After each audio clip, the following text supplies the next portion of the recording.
नमस्कार। आप सुन रहे हैं द बॉलीवुड रेडियो और मैं हूं आपके साथ आकाश। दोस्तों, आज के इस पॉडकास्ट में हम बात राजेश खन्ना की करेंगे, लेकिन आज का ये किस्सा बॉलीवुड के मशहूर विलेन रंजीत के हवाले से है। रंजीत, जिन्हें हम सभी ने 80-90 के दशक तक 70 के आसपास भी कई फिल्में उनकी रहीं जिसमें काफ़ी यंग थे, और अमिताभ बच्चन, राजेश खन्ना, सभी के साथ उस दौर के जितने बड़े सुपरस्टार थे सबके साथ रंजीत ने काम किया। और उनकी बॉलीवुड इमेज ऐसी थी कि रियल लाइफ तो रियल लाइफ में भी लोग उनसे खौफ खाते थे। और वही रंजीत एक इंटरव्यू में राजेश खन्ना से जुड़ा हुआ किस्सा सुनाते हैं। क्योंकि बॉलीवुड के तो कई एक्टर्स ऐसे हैं जिन्होंने पर्दे पर विलन बनकर लोगों के अंदर खौफ पैदा किया और ऐसे कई किरदार निभाए जिन्हें देखकर लोगों की रूह कांप जाएगी।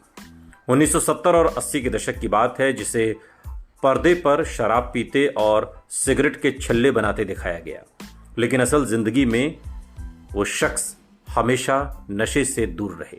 हम बात कर रहे हैं, जैसा कि हमने जिक्र किया, अनुभवी बॉलीवुड एक्टर रंजीत की। रंजीत और उन्होंने हाल ही में अपने पुराने दौर में होने वाली बॉलीवुड स्टार्स की पार्टी का जिक्र किया और बताया कि कैसे सब पार्टी होती थी। तमाम तरीके की पार्टीज जो उन दिनों हुआ करती थी लेट 70s, 80s, 90s में।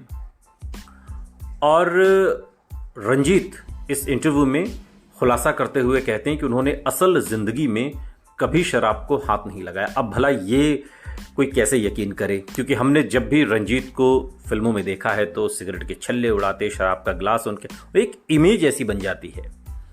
लेकिन वो कहते हैं कि साहब, मैंने कभी शराब को हाथ तक नहीं लगाया। इसके बाद भी वो बॉलीवुड में अपने दोस्तों की खातिर पार्टियों की मेजबानी तक करते थे। उन्होंने बताया कि क्यों और कैसे उनके घर महफिल सजती थी और स्टार्स खुशी खुशी उनके घर आया करते थे। अब रंजीत की उम्र 82 साल हो चुकी है और 82 साल के हो चुके रंजीत हिंदी सिनेमा के सबसे मशहूर विलन में से एक हैं। उन्होंने प्रेम प्रतिज्ञा, धर्मात्मा, नमक हलाल, शराबी, रॉकी, धर्मवीर, कैदी, सुहाग, लैला मजनू जैसी करीब 200 फिल्में की हैं। दिग्गज एक्टर रंजीत बताते हैं कि मेरे माता पिता दिल्ली में रहते थे और मैं जुहू में। मेरे घर में कोई था नहीं और इसलिए इंडस्ट्री के जो लोग थे शाम को वहीं मेरे घर पर इकट्ठा होते थे। कोई रोक टोक या औपचारिकताएं ऐसा कुछ भी नहीं था। और इस इंटरव्यू में बातचीत के दौरान वो आगे कहते हैं कि शाम को लगने वाली महफिल का हिस्सा सिर्फ मेल एक्टर्स ही नहीं होते थे, बल्कि साथ में काम करने वाली उनकी फीमेल स्टार्स भी होती थी।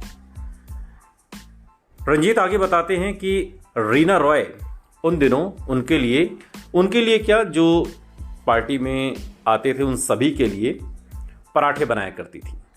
परवीन बॉबी ड्रिंक तैयार करती थी। मौसमी चटर्जी अपने हाथों से मछली बनाती थी, जबकि मौसमी चटर्जी शादीशुदा होने के बाद फिल्मों में आई थी। नीतू सिंह, वो भिंडी की सब्जी बहुत अच्छी बनाती थी और ऐसा माहौल होता था। रंजीत आगे कहते हैं कि सुनील दत्त, राजकुमार, संजय खान, फिरोज खान, धर्मेंद्र, शत्रुघ्न सिन्हा सभी इन पार्टियों का हिस्सा होते थे। अब इसी इंटरव्यू में रंजीत आगे कहते हैं कि राजेश खन्ना जैसे लोग एक रात में 1-2 बोतल शराब पीते थे।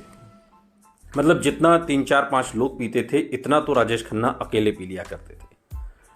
आगे वो कहते हैं कि वो एक दिन में कई शिफ्ट में काम करके घर लौटे तो देखा घर में पार्टी चल रही है। उन्होंने कहा कि मुझे लगता है कि जिस घर में मेहमान आते हैं उस घर में भगवान का आशीर्वाद होता है। ये बात राजेश खन्ना ने कही। और मेरे घर में तो पार्टी हुआ ही करती थी, रंजीत बताते हैं, इसलिए मैं लोगों को एंटरटेन करता था। एक्टर ने यह भी बताया कि पार्टीज की वजह से सारे एक्टर्स अगले दिन के शूटिंग में लेट होते थे और इसमें राजेश खन्ना सबसे आगे होते थे। राजेश खन्ना सुबह 10 बजे की अगर शूटिंग है तो बाकी लोग तो 2 बजे तक पहुंच भी जाते थे, लेकिन वो तकरीबन शाम को पहुंचते थे लेट 6-7 बजे तक, तब तक जब ये शूटिंग ख़त्म होने की नौबत आ जाए और उनके साथ में काम करने वाली जो हीरोइन होती थी वो भी थक कर बैठ जाएं। लेकिन ये राजेश खन्ना का स्टाइल था और देर रात पार्टी करने के मामले में राजेश खन्ना का कोई सानी नहीं था। वो जमकर मेज़बानी भी किया करते थे। जो लोग उस दौर में उनकी पार्टियों में शामिल होते थे, जिसमें मैं भी था, रंजीत बताते हैं, तो देर रात तक पार्टी चलती, लोग शराब पीते, खूब खाते। राजेश खन्ना को खाने का तो शौक नहीं था, पीते वक्त वो बहुत कम खाया करते थे, लेकिन उन्हें खिलाने और पिलाने दोनों का बहुत शौक था।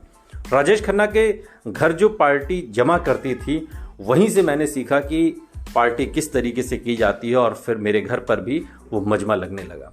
इस इंटरव्यू में रंजीत उस दौर की पार्टीज का जिक्र करते हैं कि ऐसा कई लोगों के साथ होता था जिनका परिवार उनके साथ नहीं था या वो लोग अकेले रहा करते थे। उनके घर पर उस दौर के सभी कलाकार आते थे और पार्टी ऑर्गेनाइज करते थे और इस तरीके से उस दौर को रंजीत ने इस इंटरव्यू में बताया कि एक बार को लगता है कि वो भी क्या दिन थे। और आज ये इतना संभव दिखाई नहीं देता, चूँकि सभी जो बड़े स्टार्स हैं सबकी अपनी अपनी लाइफ है और एक स्टारडम को वो लोग जीते थे, देखते थे, और आज के जो स्टार्स हैं वो उसको फील करते हैं। वो स्टारडम कितना है कितना नहीं, इसका फैसला पब्लिक के पास है। सुनते रहिए द बॉलीवुड रेडियो, सुनता है सारा इंडिया।